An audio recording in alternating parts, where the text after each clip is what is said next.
Gachagua recounts lessons from a difficult partnership with Ruto.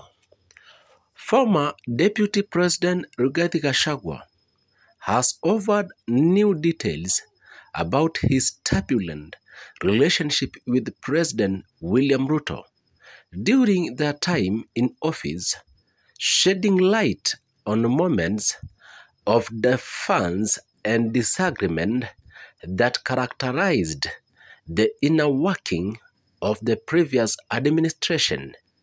According to Gachagua, the disagreements ranged from policy decision to administrative matters, with some incident escalating into public misunderstandings.